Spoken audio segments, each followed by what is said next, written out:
Good morning, lovely viewers, and you are welcome to SKB Sports TV. And this is the Sports Couch once again. And this morning, I'm relaxing in my couch, as you can see, and I want to take you through tennis once again. We all know that the third Grand Slam of the year has ended. That is the championships in the United Kingdom, Great Britain, better known as Wimbledon. And this year's edition, there's been no shortage of excitement as in previous editions, but this year's has been significant due to so many, various reasons, of which I will take you through.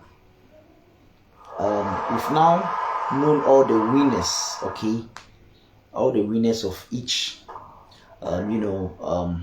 let's say, division for both the men, the ATP, the gentlemen's singles or the men's singles, the men's doubles. When you come to the women's, the WTA, the ladies singles finals, the ladies doubles, and also the mixed doubles. So I'll take you through. I'll take you through them. As we all know, Wimbledon, they have this wonderful culture. As you can see behind me, these are some past, clips of Wimbledon, and you realize that each player, okay, were all white, and it makes it stand out from the other three majors, okay. And also, Wimbledon is still the only Grand Slam that is still played on the natural grass courts, okay. So Wimbledon, as you can see, is played on a natural grass court, okay. But going into this year's Wimbledon, you realize that the organizers of Wimbledon, they decided to ban Russian and Belarusian players, both the males and the females. And before I end this session, I don't know whether it was a victory for Britain or rather a victory for Russia. We all know what's ongoing, the Russia invasion on Ukraine, and it has so many repercussions.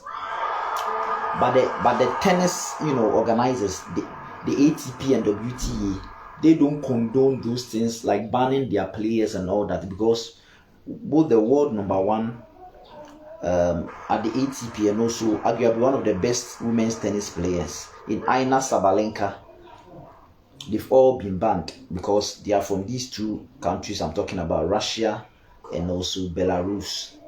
And I'll talk about the women's singles finals and the winner, Elena Rybakina,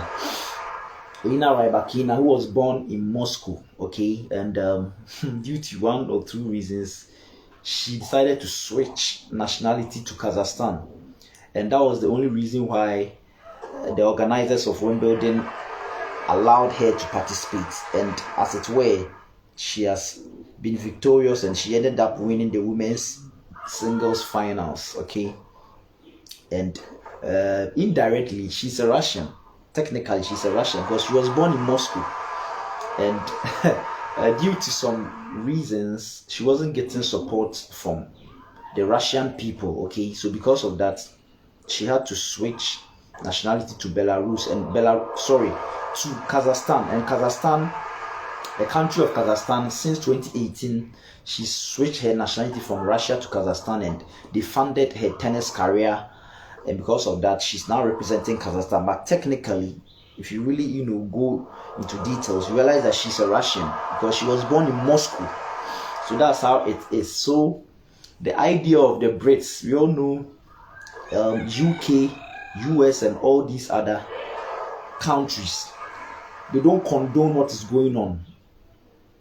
That's Russia's invasion on Ukraine. We all know that Russia, Ukraine, Belarus, and some other countries in times past, they formed the deadly or the powerful Soviet Union at that time, okay. They formed it, but now it's like Belarus have left and they've joined NATO, the North Atlantic Treaty Organization, that comprised of these European nations together with UK, US, and Canada, and all that. I think there are about 30 nations or so that come together and they help each other in terms of when, let's say, there's war, or people are, raining war on some of these NATO countries. They come together and they help. And you realize that when the Soviet Union was dissolved, okay, Belarus left Soviet Union and they joined NATO and all that. But we all know that Belarus is a country that borders Ukraine, and all these three countries, it's like they are neighbors. Okay, we all know about the history of Ukraine and also Russia and all that. The president of Ukraine, Volodymyr Zelensky. Volodymyr in Russia is Vladimir, so the president of Russia is Vladimir Putin, and Volodymyr Zelensky, the Volodymyr in Russian is what? Vladimir. Okay, and Vladimir in Ukrainian is Volodymyr. So virtually the same name, and we all know that there are some Russians who are living in Ukraine, some Ukrainians who are living in Russia, because it's like they are very close. Okay, they are very, very close. And Belarus too borders these countries, especially Ukraine, about 700-mile border that Belarus has with Ukraine. And I think Belarus is even closer to Kiev more than it is to Russia. So that's how it is. So during the winter, okay, I'm talking about the reason why these Russian athletes or tennis players were banned. During the winter, about 30,000 Russian troops, okay, about 30,000 Russian troops, they gathered in Belarus, and what they said was that it was a training exercise, a joint training exercise. So it was in the guise, okay, of a disguised form. And initially they said it was just a training exercise with, the Belarusian troops also, or in Belarus. And they said that they would leave, okay, in late February, because that was around winter. They would leave in late February. So it was a joint training exercise. And as it were, that wasn't the case. So instead of them leaving at the end or the climax of that joint supposed training exercise that they sent about 30,000 troops to Belarus, you realize that they rather went on February 24th to invade Ukraine, and that started the war. So the US, the UK, and some other people, some other countries, they've imposed even sanctions on Belarus, because why do you sit there and allow Russia to bring their troops there, and during that time they rather attacked Ukraine? So directly or indirectly, Belarus have been involved in the Russia invasion on Ukraine. And you even realize that some of the Russian troops that were hurt or injured, they were sent to Belarus hospitals in Belarus. As I said, these three countries, they are very, very close. Okay, they are very, very close. And even Belarus borders Ukraine more, and it's even closer to the capital of Ukraine, Kiev, as even compared to Russia. And we all know that Russia also borders Ukraine and all that. So because of that, this particular reason, people see Belarus as being part of Russia, or they are supporting them to attack Ukraine and all that. So as it were, you see, Wimbledon allowed Ukrainians to play, okay, but they banned Russian and Belarusian players. And world number one at the ATP is from Russia, Daniil Medvedev. I fell in love with him last year, the way he was playing his tennis. 2020, he won the ATP finals. The ATP finals, that's the big titles, the ATP Tour Masters, the ATP finals, the Grand Slams, and also the Olympics. These four come together as the big titles in tennis. Okay, so if you're able to do well in these four, that means that you are very, very good. And the ATP finals is played at the end of the calendar year. It's only the top players, ranked players, that play in the ATP finals. So it's a very, very credible competition. And in 2020, Daniil Medvedev from Russia, who is currently the world number one, won it in 2020. Okay, and last year, Novak Djokovic, in his quest to complete a calendar slam, as I've talked in previous videos, a calendar slam is winning all the four majors in a calendar year or a particular year. Okay, and Novak Djokovic last year he won the Australian Open by defeating this same Daniil Medvedev from Russia. He won the French Open when he defeated Rafael Nadal in the semi-finals. That we all know that the French Open, the clay court, is the domain of Rafael Nadal, and Novak Djokovic became one of just 2 players to have been able to defeat Rafael Nadal at the Roland Garros. Novak Djokovic would win Wimbledon again last year in 2021, and realized that the last Grand Slam of the year, which is the US Open, Daniil Medvedev had his revenge and beat Novak Djokovic in straight sets, 3 straight sets victory for Daniil Medvedev, and Daniil Medvedev became the world number 1, okay, from Russia. So at the start of this year, we all know the things happening, Russia invasion on Ukraine and all that, and as I explained earlier on, because Belarus allowed Russian troops to come there in the guise of a joint like training exercise, as Russia said they would leave at the end of February. They didn't leave, and we all know that they rather attacked Ukraine on the 24th, and because of that, you know, the powers of these, you know, powerhouse countries, Ukraine, US, and all these countries, they've even imposed sanctions on Belarus as well. And because of that, Belarusian players, Russian players, they've been banned. So Aina Sabalenka, the world number 6 from Belarus, she has been banned. Players like Andrei Rublev, who's the world number 8 at the ATP, the men's tennis, also been banned. And the world number 1, Daniil Medvedev, who won the 2021 US Open, has also been banned. Okay, so that's how it is. Players like Anastasia Pavlyuchenkova at the women's division, you realize that she's a Russian. So many great players were banned due to this reason. So many great players were banned due to this reason. There is one other player, Daria. This player, Daria Kasatkina, yeah, she's the world number 13 right now. So she's in the top 15 or even top 20. And they've all been banned. So that's how it was. So the war ongoing in Russia or Ukraine, have you seen the repercussions on their athletes?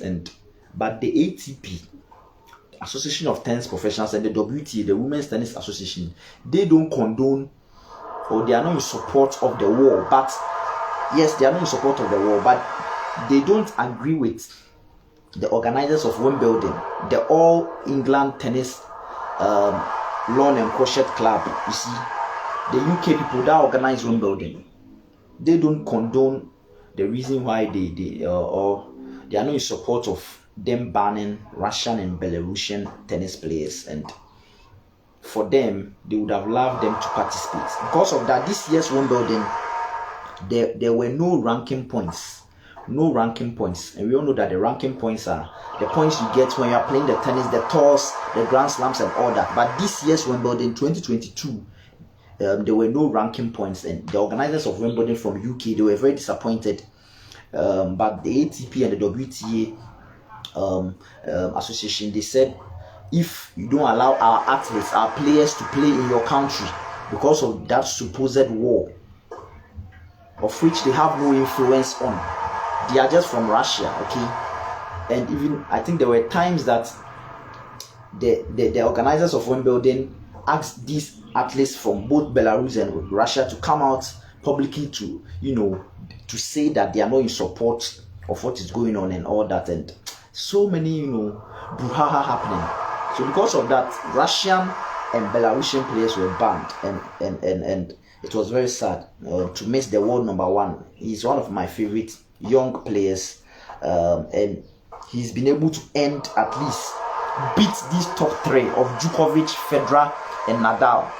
He prevented Djokovic from completing the calendar slam last year, and he beat Djokovic in the US Open. 3 straight wins, 3 straight set wins, 3 straight, and it was so amazing. And you see the repercussions of the war on the athletes. So that's how it is. So let's go into Wimbledon. This year, as I said, there were no ranking points because the ATP and WTA, they were very, very angry with the organizers of Wimbledon, the UK people, why they banned their athletes. Belarusian and Russian athletes. So no ranking points this year, but still Wimbledon went on. And as I said, it is the only Grand Slam still played on the natural grass court. And also Wimbledon, you see that all the players are in white. All the players are in white. Okay, Wimbledon, all the players are in white. That's how Wimbledon is, and it makes it unique from the other three. And as I said earlier on in my previous videos, Wimbledon is probably the best among the rest. And center court celebrating its 100th anniversary. As I said in my other video, we all know that center court was established at the All England Lawn Crochet and Tennis Club in 1922, and this year center court is celebrating its 100th anniversary. So center court is 100 years, and it's the most famous court in tennis, arguably, and which holds a capacity of 14,979, almost 15,000 fans. And in tennis, it is the 6th best. Okay, and it has a royal box called the Premier Box, reserved for the royal family, which is Queen Elizabeth II and her relatives, and it's so special. So that's how it is. So let's go through the winners. Okay, let me start with the doubles. Let me start with the doubles. The other time I said that we have this Czech duo when it comes to the women's doubles in Barbora Krejcikova and Katarina Siniakova. They were on 4 major Grand Slam double titles, playing together as a pair, and they are all from Czech Republic. And you realize that they won this year's Wimbledon again, and they had already won Wimbledon in 2018, and they've won their second Wimbledon title, and this is their 5th major victory at the Grand Slams, playing together as a pair.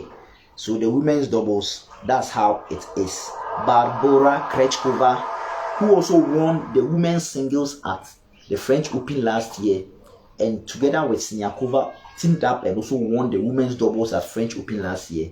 Now she's also teamed up with Siniakova again, and they've won the women's doubles. So they beat the duo of Ellis Mertens from Belgium and also Zhuang Chang from China. And Zhuang Chang and Ellis Mertens, their opponents in the finals, I'm talking about the women's doubles, they were the first seed at this year's Wimbledon. And Krejcikova, Barbora Krejcikova and Katarina Siniakova, they are the second seed at this year's Wimbledon. So the second seed defeated the first seed, and you realize that that's how it was. It was so amazing and interesting. Now, so that's how so that's for the women's doubles. Barbora Krejcikova and Katarina Siniakova from Czech, the second seed in terms of doubles. At this year's Wimbledon, they defeated the first seed in Ellis Mertens from Belgium, and with her Chinese partner Zhuang Chang, who are the first seed. So that's how it was. And even in the semi-finals, it was so interesting. In the semi-finals, let's look at the semi-finals. It was in straight sets. Okay, they beat them in straight sets, which was 6-2, 6-4, and it spanned for 1 hour 8 minutes. The finals of the women's doubles. So the Czech duo won it, and they won their second Wimbledon Grand Slam double title and their 5th overall in terms of the Grand Slams. So this duo from Czech, in Siniakova and Krejcikova, they've teamed up and they've won 5 major Grand Slam titles in terms of the doubles. So they are just good. And for Barbora Krejcikova, she's even won I think mixed doubles Grand Slams before, and you realize that they've also teamed up to win the Olympic gold medal at the just ended Olympic Games last year. The 2020 Olympics that was played last year due to COVID, they also won the gold for Czech Republic. So they are quite good. They are quite good. And also the duo they beat in Ellis Mertens and also Zhuang Zhang, you realize that they've also won titles before teaming up. So we realized that these were the best players, and they met and they won. In the semi-finals, it was quite interesting. The semi-final, Ellis Mertens and Yuan Chang beat the American double duo in Daniel Rose Collins and Desiree Cratchwork from America, and so Daniel Rose Collins from America, they beat them. And Barbora Krejcikova and Siniakova also beat Jennifer Ostapenko, Jelena Ostapenko from Russia, and Lyudmila Kishenok from Ukraine. So in the semi-finals, you realize that Krejcikova and Siniakova beat Jelena Ostapenko of Latvia. Jelena Ostapenko is a former Grand Slam winner for the singles. She's won one singles title before, so she's quite good. So that was how it happened. So that was the semi-finals, and the finals, they beat Ellis Mertens and Yuan Chang. So it was very, very interesting. And you see, the reason why I touched on the semi-finals is that Ellis Mertens and Yuan Chang, that beat Daniel Rose Collins and Desiree Cratchwork. You realize that Desiree Cratchwork teamed up, with the British player Cruz. Let me get you the name. So Desiree Cratchwork won the mixed doubles finals together with her partner from Great Britain. Let me get you the actual details. So Desiree Cratchwork together with Daniel Rose Collins, that made the women's doubles finals. Desiree Cratchwork won the mixed doubles.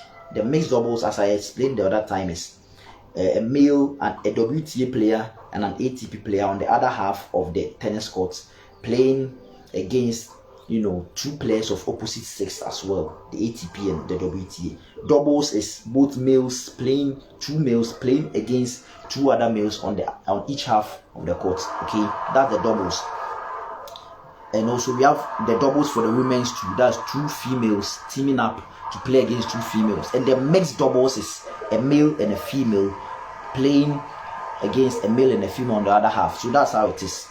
So the women's doubles, that's where the Czech duo Barbora Krejcikova and Katarina Siniakova won over Ellis Mertens from Belgium with her double team partner Yuan Chang from China. And they were the first seed, but the second seed in the Czech duo beat them. Now the mixed doubles, Desiree Cratchwork from America, she teamed up with a homegrown talent, Neil Skupski, and they won. You realize that they were the second seed, so they were the overwhelming favorites. Desiree Cratchwork from US teamed up with her mixed double male partner, Neil Skupski from Great Britain. So at least the UK people had one athlete winning, and it was the mixed doubles when Neil Skupski and Desiree Cratchwork from US beat Matthew Ebden from Australia together with his fellow compatriot also from Australia in Samantha Stossel. So Samantha Stossel and Matthew Ebden. Samantha Stossel from Australia together with her mixed doubles partner also from Australia, Matthew Ebden. They lost the mixed doubles finals to the homegrown player, which is Neil Skupski from Great Britain, with his mixed double team partner Desiree Cratchwork from the United States of America. So that's also with the mixed doubles. So now let's move on to the singles. That's where everybody's attention is, the singles. And as I said in my previous videos, I was asking the question, can Jabeur from Tunisia make Africa proud to become the first women singles winner at the Grand Slam, and also win Africa's second or third Grand Slam title? And I said that we had only one African that had won a major Grand Slam in 1981 and 82 back to back when Johan Cruyff from South Africa won Africa's first Grand Slam in 81 at the Australian Open, and he defended it in 1982 again at the Australian Open. So Johan Cruyff from South Africa won back-to-back Grand Slam titles for Africa. So that was the only time an African had won a major Grand Slam. So this year's Grand Slam women's singles finals, I was rooting for Ons Jabeur to win, okay, from Tunisia, and she was the highest seed. She was the third seed, okay, and she played against Elena Rybakina. Elena Rybakina is world number 23, okay, she's world number 23, and you realize that Elena Rybakina at this year's Wimbledon, let me look at her seed. Her seeding, she was the 17th seed at this year's Wimbledon. Elena Rybakina from Kazakhstan, and indirectly, technically, she's a Russian. You see, so indirectly, the UK people banned Russia and Belarus, and their main target was Russia because of the ongoing war. But some way, somehow, Russia have had one over the UK people because Elena Rybakina is technically a Russian. She's a Russian. She was born in Moscow. And she just switched, and at age 19, because she's just 23 years, at age 19, that was in 2018, that's when she switched nationality to Kazakhstan, because the Russian people, they weren't really interested in, helping her tennis career, and the Kazakhstanian people, they were interested in, funding her tennis career, so she switched nationality to play for Kazakhstan. But technically, she's a Russian-born Kazakhstanian player, so technically she's a Russian. And the UK people decided to ban Russian players, but now a Russian has won the major Grand Slam singles, and that's Elena Rybakina's first ever major at age 23, and she's won Wimbledon this year. So the Russian people, you can say, have had one over the UK people, and indirectly Vladimir Putin and his Russian people, they've had a victory over UK. And Boris Johnson, the former Prime Minister, we all know that he resigned recently and all that. So Wimbledon has been interesting. Elena Rybakina winning, I'm so happy for her. Even though she defeated Ons Jabeur, her tennis, run to the finals at this year's Wimbledon has been remarkable. In the first 5 rounds, she didn't drop a single set. She won all in straight sets, two straight victories. In the semi-finals was when Rybakina dropped 1 set, okay? So she won 2-1, and in the finals too, she came from a set down to Ons Jabeur from Tunisia. Ons Jabeur, the highest seed, 3rd seed, playing against the 17th seed. Okay, that means that Ons Jabeur is very, very good because she's the 3rd seed, so she was the highest seed at the WTA, the Women's Wimbledon.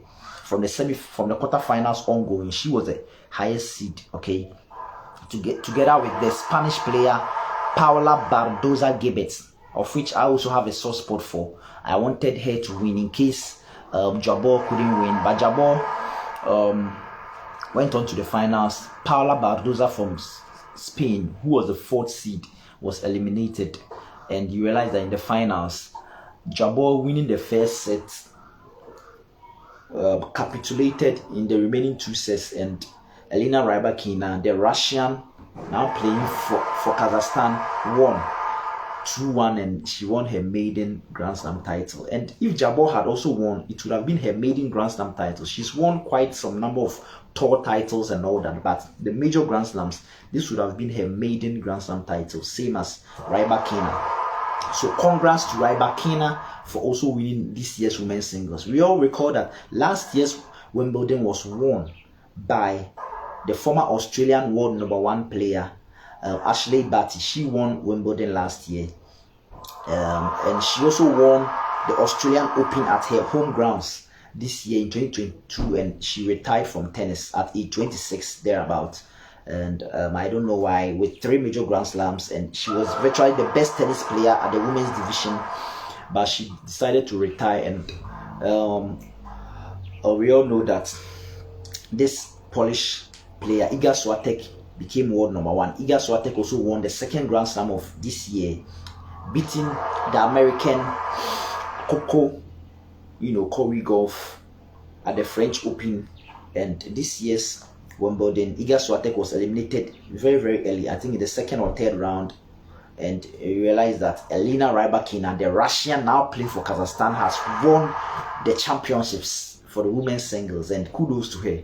Now let's move on to the men's division. That's where most tennis, lovers and fans have interest currently, because the Williams sisters, especially Serena Williams, she's struggling of late. So the women's division, the interest is there, but the interest is focused more at the men's division, the ATP, because of these three legendary players we always talk about in Roger Federer, Novak Djokovic, and also Rafael Nadal. And you realize that each of them can be referred to as the greatest of all time in tennis history for the men's division. And you can make a suitable argument for Federer as to why he is the greatest of all time. You can also make same argument for Novak Djokovic as to why he is the greatest of all time. You can similarly make an argument for Rafael Nadal as to why he is also the greatest of all time. And one day I'll take time and profile the careers of these three greats and why each of them can be referred to as the greatest of all time. And in ascending order, Roger Federer from Switzerland, who was referred to as Roger the Tennis Federer at some point in time in his career due to his swag and how he plays his tennis, his backhand strokes, his forehand strokes, his heavy serves, which is difficult to retain, and all that, and the record number of titles he has won overall. He was referred to as the tennis, Federer. And from Switzerland, he's on 20 Grand Slams. Novak Djokovic is on 21 Grand Slams. He won his 21st Grand Slam title over Nick Kyrgios from Australia last afternoon or yesterday. And you realize that Novak Djokovic is an exceptional athlete. I just love him, and I'll talk about him today. I'll talk a little about Novak Djokovic today and how his surge to joining both Nadal and Federer at the top, how he has done very, very well in climbing to that ladder. And he's so good. Novak Djokovic from Serbia, okay, and Rafael Nadal is on 22 major Grand Slams. He has the record for most Grand Slam titles because he won the first two majors when he won Australian Open and won a record 14th Roland Garros title at the French Open this year. Unfortunately, I knew, or we all envisaged, a Djokovic Nadal finals at this year's championships, but due to injury and abdominal tear, he had to walk over in his semi-final match with Nick Kyrgios, and Nick Kyrgios got the opportunity to play in his maiden Grand Slam finals. I know for sure that if Rafael Nadal had been fit and had no injury, he would have accounted for the Australian Nick Kyrgios and would have witnessed another episode in the rivalry of Djokovic and Nadal. That's how it would have been. But anyways, Nadal had an injury, he couldn't play, and he had to walk over, and they awarded the victory to Nick Kyrgios, and from Australia, Nick Kyrgios, who is a very controversial tennis player. He said in times past that he doesn't see Novak Djokovic as one of the greatest tennis players of all time until Novak Djokovic beats him, because he had beaten Novak Djokovic twice at those tours. Indian Wells, which is a very, very renowned ATP tours, one of the ATP 1000 Masters, Indian Wells. Djokovic met Nick Kyrgios, and Nick Kyrgios was victorious over Djokovic, and they met again in another tour finals, another tour match, and Nick Kyrgios also defeated Novak Djokovic once again. So Nick Kyrgios had two victories, career victories over Novak Djokovic, and Novak Djokovic was yet to win against the Australian player. So because of that, he said emphatically, undermining the legendary status of Novak Djokovic, and he said that until Novak Djokovic defeats him, he doesn't see him as the greatest of all time that most tennis pundits say he is. But yesterday he had to give the recognition to Novak Djokovic because he deserves it. And yesterday he called him a god of tennis. He ate his humble pie yesterday. Djokovic made him eat his humble pie, swallow his words, and now yesterday he called him a god of tennis because Novak Djokovic dropped the first set. Kyrgios is a very aggressive tennis player, very, very, very good tennis player. Albeit he has not won a major Grand Slam, but he's very, very aggressive, and playing him is very difficult to defeat him. And he won the first set over Novak Djokovic, but Djokovic came and won the final 3 sets and won 3-1 in yesterday's final. So that's how it is. So Djokovic won his 21st major Grand Slam and is now one away from equaling Rafael Nadal's record of 22. That is the all-time. And Roger Federer is still stuck on 20. Since 2019, Roger Federer has failed to win a major Grand Slam. Due to, I said, his age, he's quite advanced in age. He's 40 years. He's nursing a knee injury of which he had a surgery and all that. I'm praying that in late August, because the US Open at Flushing Meadows, the last Grand Slam of the year, which is played at the USTA Billie Jean, sports complex in Flushing Meadows, in the United States of America. I'm praying that both these three or this trio will be able to represent, and we'll see who will make history. So Djokovic has the opportunity to equal Rafael Nadal on 22 major Grand Slams, or even if Federer makes it, he has the opportunity to also equal Novak Djokovic and also be just one behind Rafael Nadal. So that's how it will be. I'm praying that all these great athletes will make it. So let me talk a little bit about Novak Djokovic. As we all know, he won this year's Wimbledon and he won last year's Wimbledon as well. So he's been able to defend the Wimbledon title. And Novak Djokovic won the first 3 majors last year: Australian Open, French Open, and the Wimbledon, and lost the US Open, the final Grand Slam of the year, to Daniel Medvedev from Russia, the world number 1, as I said. That prevented Djokovic from completing a calendar slam. We all know that the calendar slam, as I said at that time, only 5 players in tennis history has been able to complete a calendar slam. 2 players from the men's division, the ATP, and 3 players from the women's division. The legendary Margaret Smith Court completed a career or a calendar slam, won all the 4 majors in one calendar year. I think in 1970, at age 23, and we all know that she holds the record for most Grand Slam titles all time, 24 major Grand Slams, and she's leading the legendary American player Serena Williams by 1. Now we had this teenager at that time, Maureen Connolly. I think from Australia, if my memory serves me right. Maureen Connolly also won a calendar slam. I think in the late 50s, was it 1958 or so, but she managed to win a calendar slam at age 18. She won all the 4 majors in one calendar year. And also the legendary German player Steffi Graf. Steffi Graf also managed to win a calendar slam. So that's with the women's. When it comes to the men's, Dombaj, managed to win. I think he's also from Australia. Dombaj is a US player, and Rod Laver is from Australia. Yeah, Dombaj managed to win a calendar slam, and Rod Laver won twice the calendar slam. He didn't just win it once, but won it twice in his career. So these are the 5 players who have completed the calendar slam. That is winning the Australian Open, the French Open, the Wimbledons or the championships, and also the US Open in a calendar year.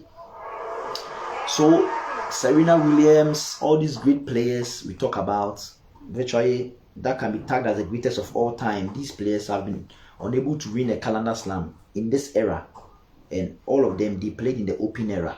That's from 1968 coming downwards up to this time. And you see, the most significant thing about Djokovic is that as of 2014, he was on only 6 Grand Slam titles. 6. Rafael Nadal, as of 2014, had as many as 14 Grand Slam titles. Roger Federer, as of 2014, that's just 8 years ago, had as many as 17 Grand Slam titles. 11 more than Djokovic as of 2014, and Rafael Nadal too had 7 more, because he had 14 major Grand Slams.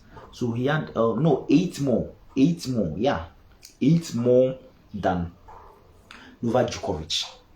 But now Djokovic is one Grand Slam ahead of Roger Federer and just one behind Rafael Nadal, albeit he missing his favorite court or his favorite Grand Slam in the Australian Open due to the COVID. He decided not to take the vaccine and he was deported from Australia. And I believe that with a record 9 titles, he could have won his 10th title this year had he been allowed to participate. And if he had won it, he would have been level with Rafael Nadal as at now. So the record is that from 2014, Novak Djokovic has contested in 20 major Grand Slam finals up to date. Just yesterday's final was his 20th Grand Slam finals he has competed in, Novak Djokovic. And he has managed to win as many as 15 Grand Slams out of the last 20 finals he has contested in. Novak Djokovic. Okay. And we all know that in 2012, the Australian Open finals, he played with Rafael Nadal, and that match, they played over 4 hours, getting to 5 hours, so they had to continue the following day, and eventually Djokovic won. And Djokovic is an exceptional talent. You see, as I said, he has not been able to complete a calendar slam, and neither Rafael Nadal or Federer has been able to do so.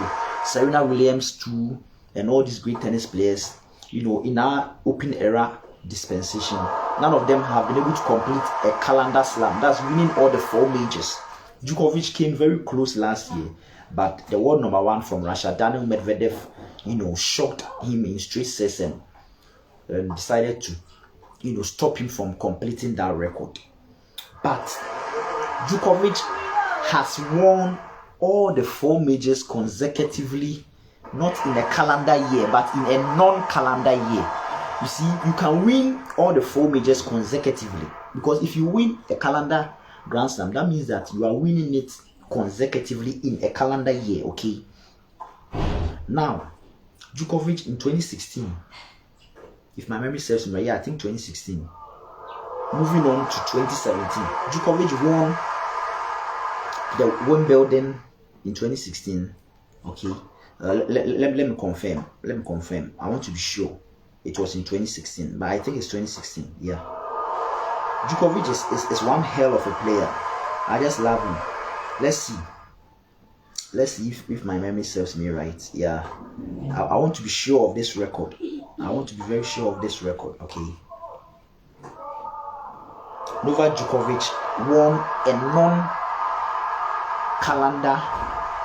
non-calendar year slam. That's how it's called. Okay. You see, when you win all the 4 majors in 1 year, it is referred to as a calendar, slam. You've won a calendar slam. Okay. Calendar Grand Slam. You've won it. That means that you've won all the 4 in 1 year.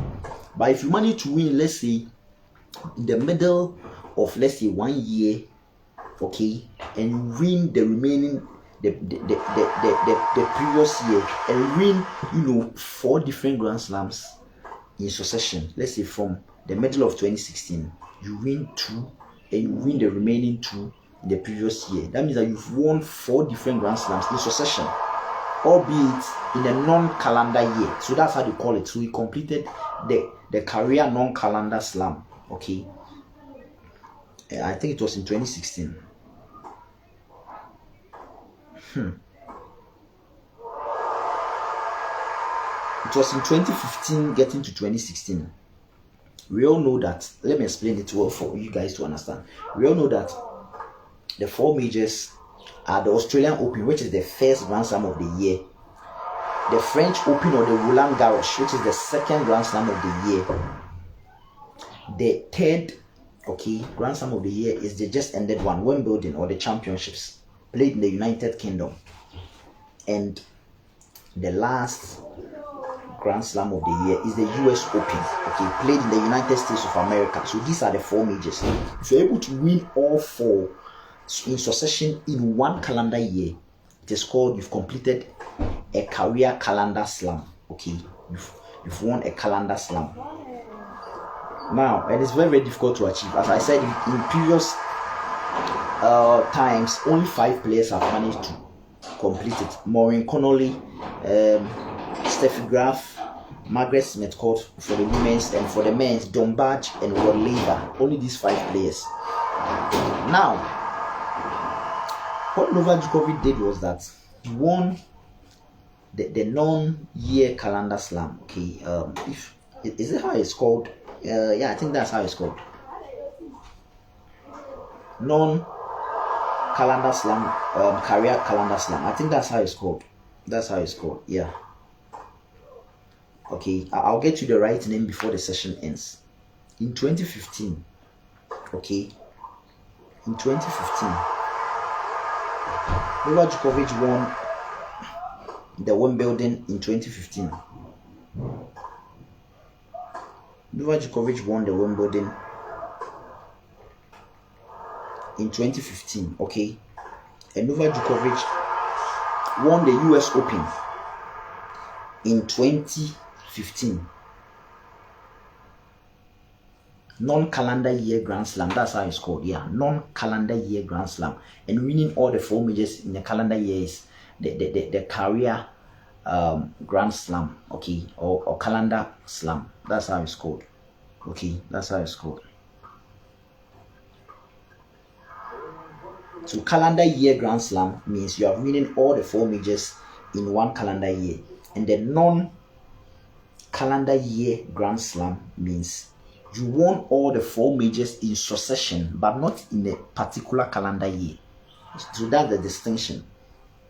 But I believe that the calendar year Grand Slam is more like prestigious and more difficult, because that one is when the season started to the end. If you're able to win all, it's difficult. But equally, the non-calendar year slam, Grand Slam, or non-calendar year Grand Slam is also difficult, because it's the same, just that you are not winning it in a particular calendar year.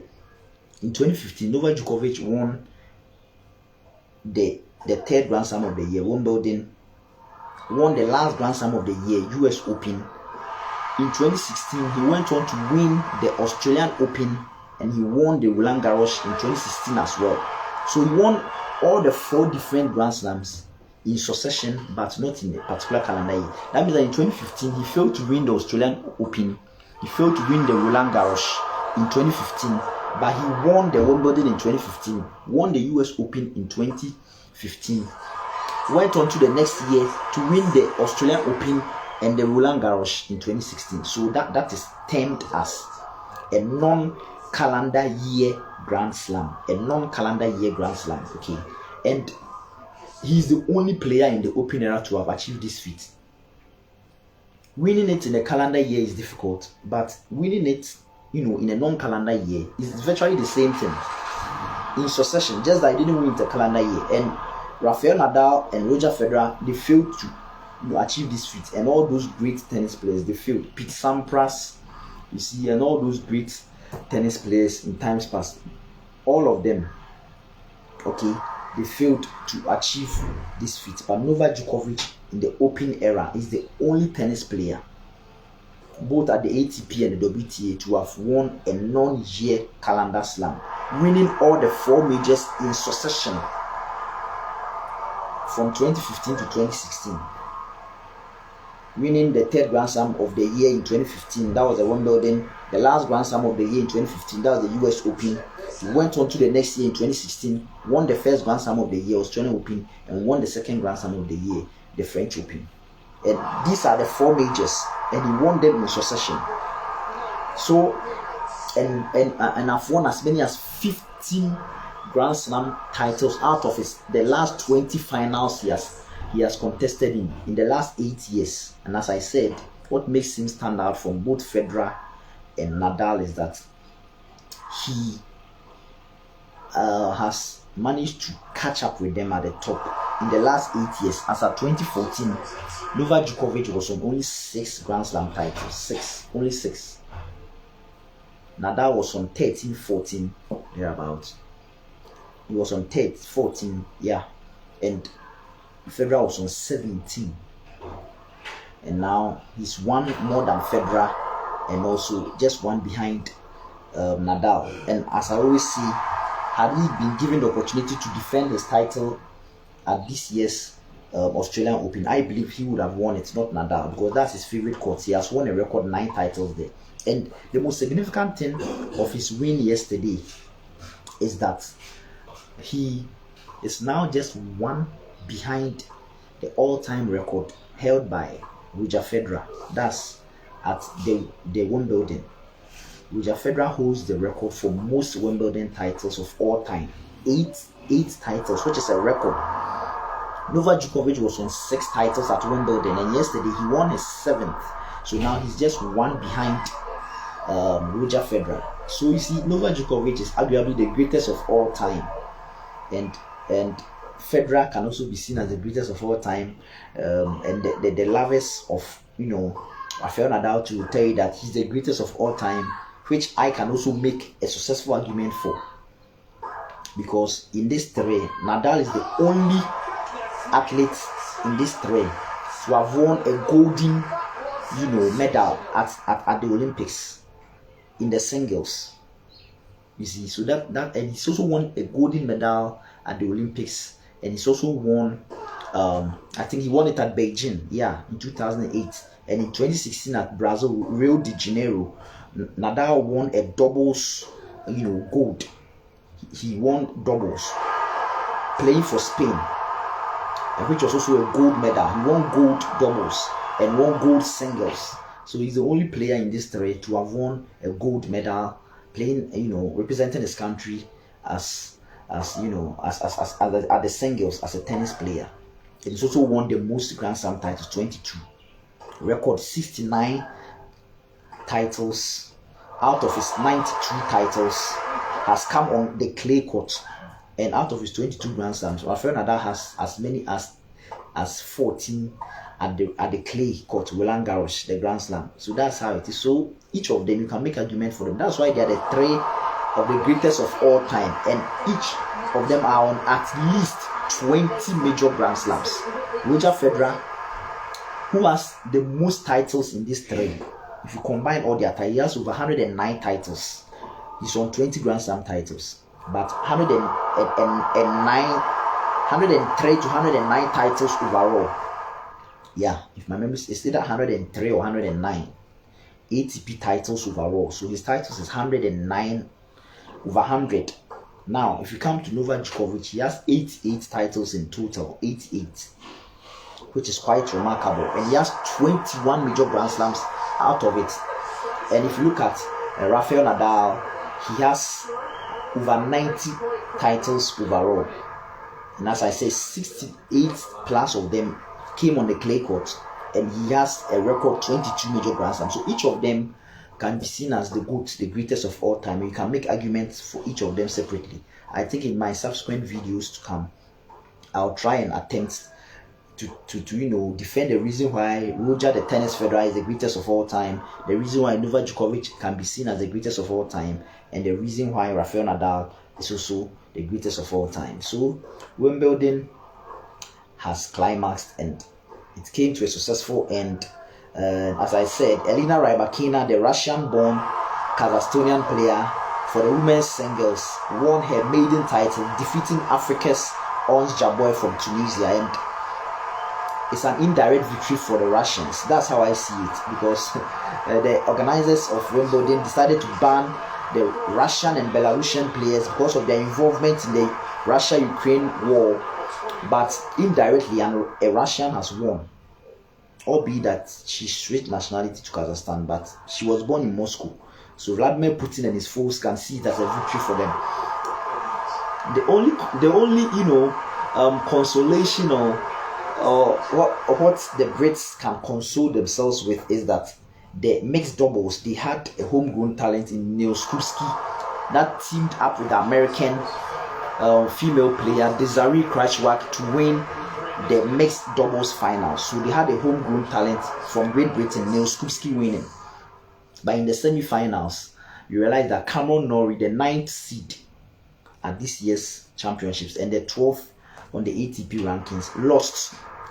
Cameron Norrie from Great Britain lost to Novak Djokovic, who was the eventual winner in the semi-finals. So that one too was another defeat for the Brits. So the single, they didn't get their homegrown player to win the women's doubles, they didn't get their homegrown player to win. The men's doubles, they didn't get their homegrown player to win, but at least the mixed doubles, they had Neil Skupski from Great Britain teaming up with the female American player Desiree Krejcik, to win. So that's how it was. So these are the winners, and also will I say the losers? I would say that the losers from this year's Wimbledon primarily is the Tunisian player Ons Jabeur, because the bookmakers saw her as the favorite to win. The bookmakers, the betting companies and everybody predicted that she would win easily.